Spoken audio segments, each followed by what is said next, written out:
Hey, good morning everyone.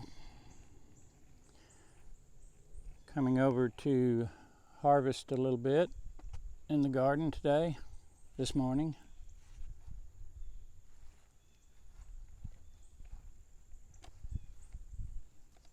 I'm going to harvest some mustards, some chard. Not going to do any turnips, and then I've got to get kale,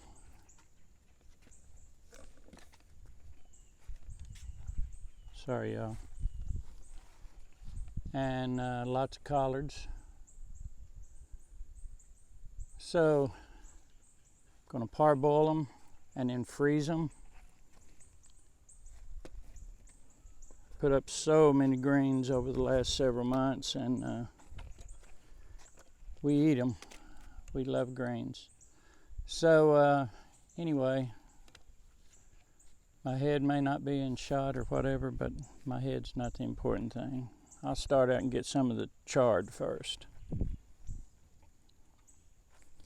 Hey, and real quick, for any of you that may know what type of worm it is and if I'm using the right thing, I've got in my cabbage several little on the lower leaves, and it's a small, maybe a ½ inch long worm that's top of it's black and the bottom of it's green, or vice versa, I can't remember, but they're very small, ½ inch at the maximum. And I've just treated this morning with 7 Dust, and if you guys think that 7 Dust will take care of it, I'd appreciate it if you'd give me a comment. So anyway, I think I mentioned before, but I love this vegetable. It's absolutely amazing. I can't believe that I'm 70 years old and had never eaten chard before, but holy cow, is it good. It is really good. I don't even know if I'm harvesting it right or not, but I'm taking the larger leaves. That one's actually got a little bit of,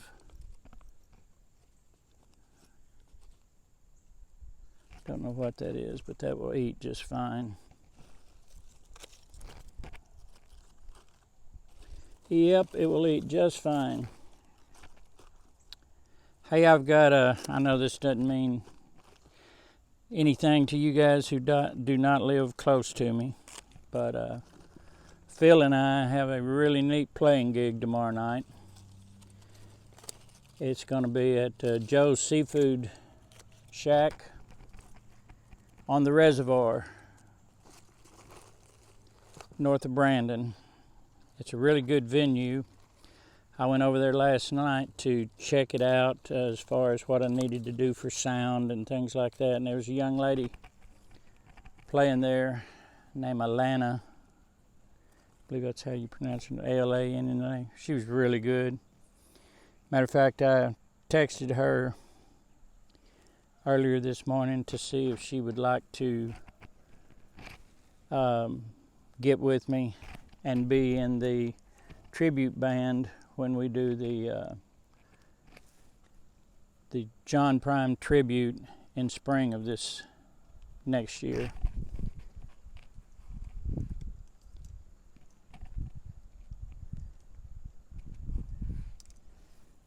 All right, time for mustard.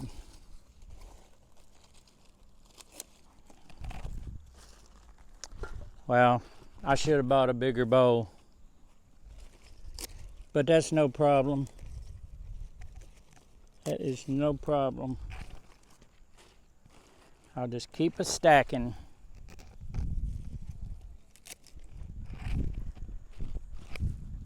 It just amazes me how such a small garden can supply a big percentage of your food. Now at the house, of course, it's just my wife and I. And but kids come over all the time, grandkids come over. And it's nice to serve good, clean, fresh food. I'm really going to cut these back. And they will come back, I promise you that. I promise you that. Have another potato that's came up. Apparently I didn't get all the potatoes out of the ground last year. Yeah, I'm gonna have to 7 dust this as well. Yeah, I'll come back and 7 dust that in a moment. All right. Let's turn right around.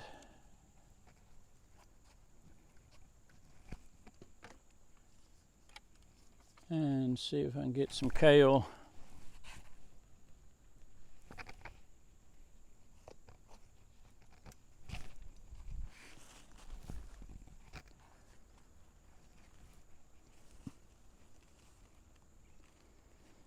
You know what, guys, better that. I will be right back. I'm going to go empty this container and get a bag to put my greens in. Back shortly. Okie doke, folks. I'm back. Get some kale.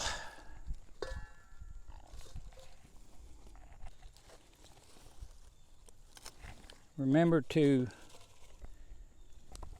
like each video and subscribe. I sure would appreciate it, as I've said and will say on every video that I post, that if I ever make any income off of YouTube, 100% of it will go to Children's of Mississippi, which is our state place that makes miracles happen. It's unbelievable. I've started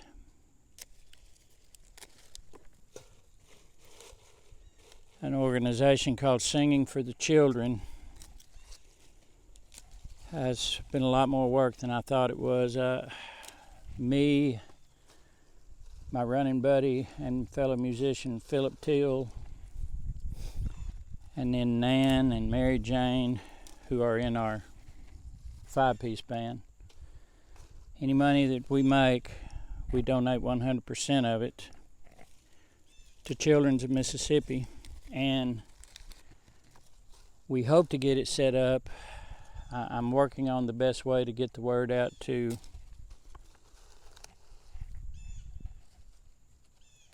the media, so the media can talk about what I'm doing, what we are doing, I should say, and make this thing grow. You know, can you imagine if every musician in the country, and I forget how many there are, but let's just use for a figure 300,000 that are actively playing somewhere and making money from it.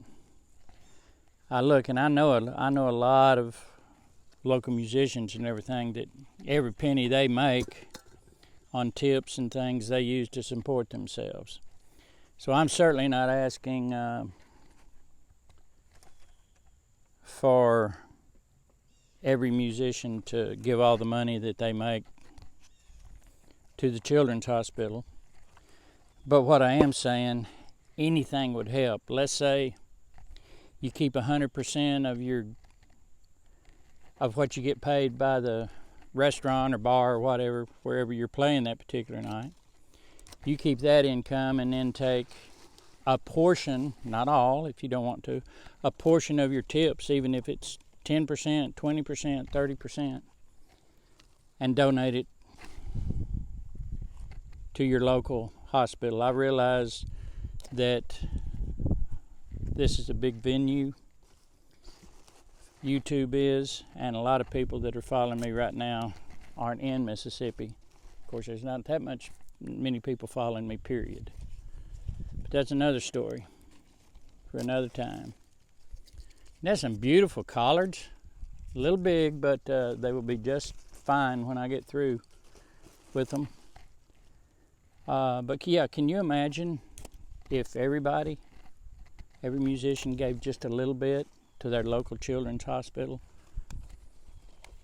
That would be millions and millions and millions and millions of dollars. I've had a couple people tell me, "Oh, you can't do that. It's too big of a dream. You can't make this thing go nationwide." Well, my comment is, why can't I? I do need some help. I was wanting to set up a nonprofit, and I haven't found an attorney yet.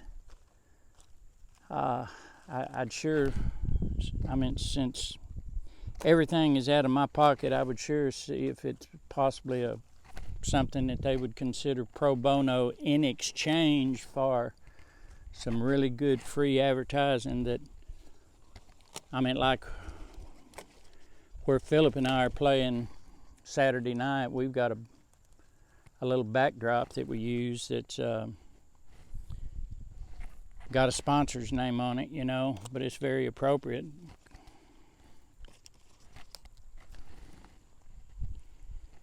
All right, I need to go around to the other side over here and reach those collards.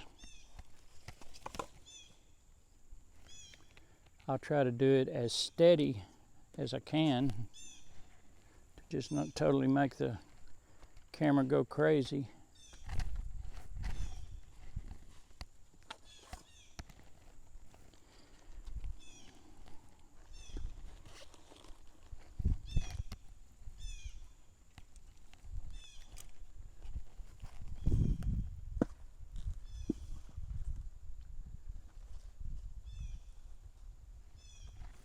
Yeah, pretty greens, that's for sure.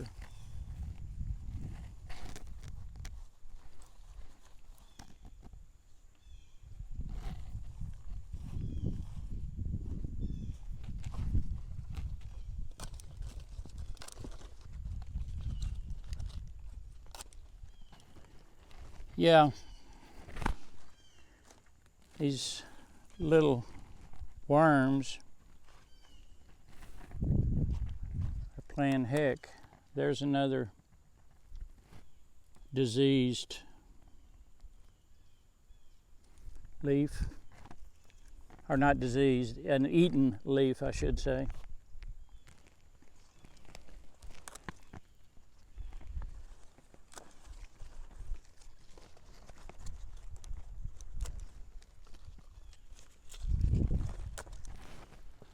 Wow.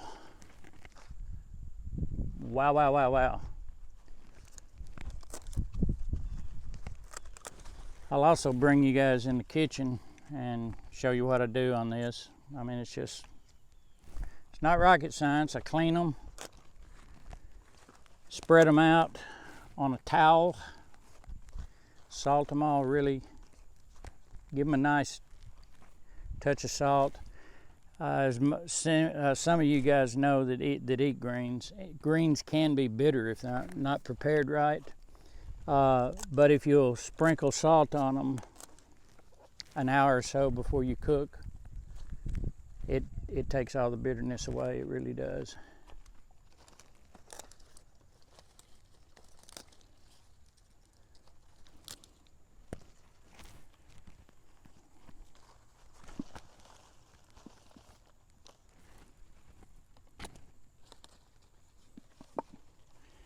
As you can see, quite a bit more that I have to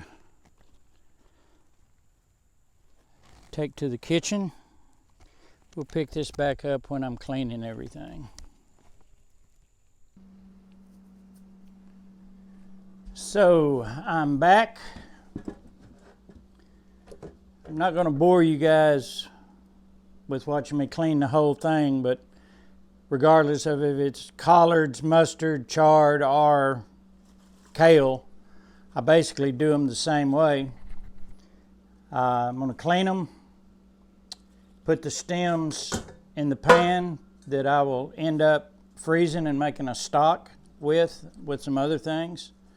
I don't believe in just throwing them away because they can be made into something that can be consumed. So basically I'm just going to start cleaning. They really don't have any dirt on them, but still. The stem, if you can see, the stem goes in the pan. Still a little bit of a tough stem. And I'm just going to keep repeating this process till I get them all clean. You sure don't want the bigger stems. Now I know some people that can cook fine and they just chop them up small and cook them with everything. I've changed my mind on the kale as far as freezing it. I'm going to make sure it's good and moist and then let it dry off a bit, then put it in a bag in the refrigerator and use this for my morning smoothie. The smoothie, I may have told you guys this and I may be missing something, but I put kale or chard along with frozen strawberries, frozen blueberries, a banana. What am I missing?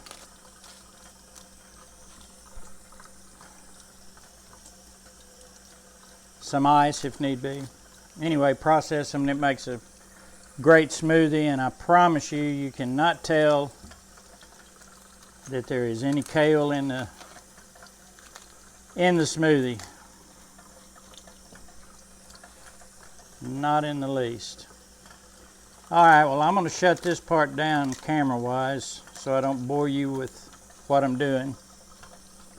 Next step, basically all I'm going to do, like I say, is I'm going to put them out on the bar, and I'm going to well, the kale I won't salt actually because I'm going to use it in my smoothies, but when I get to the mustard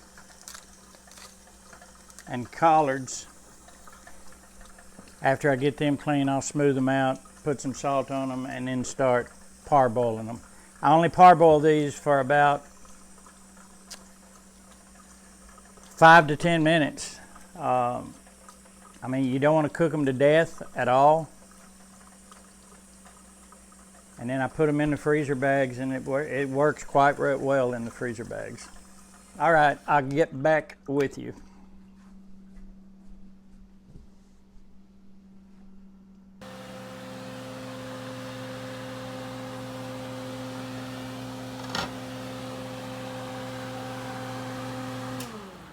This kale has been parboiling for about 3 minutes. Don't want to overdo it. I think earlier I mistakenly told y'all 5 to 10 or whatever. I'm putting them in ice water. And you want them in ice water for about the length of time that you cook them in. You just don't want them to over-sit there, so. Once these set for about 3 to 5 minutes, I'll take them out, put them in Ziploc bags, fill them, cover them with water, and put them in the freezer, and they will be just great.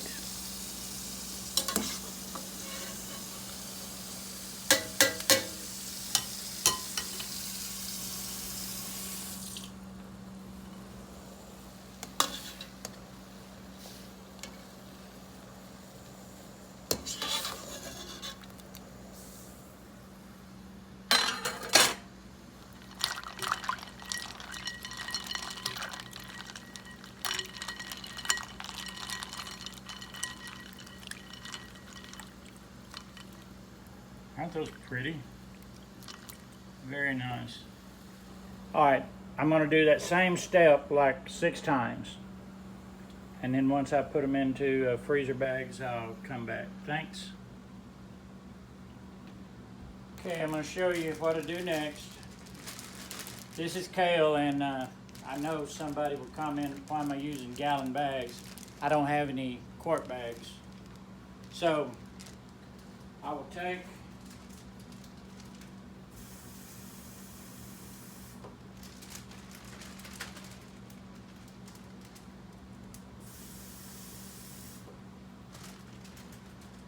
and I'm covering them with water. Then I'm going to, before I seal them, going to give them a roll, and what that's going to do is get lots of the air out. I just labeled this bag with kale. Now to my freezer.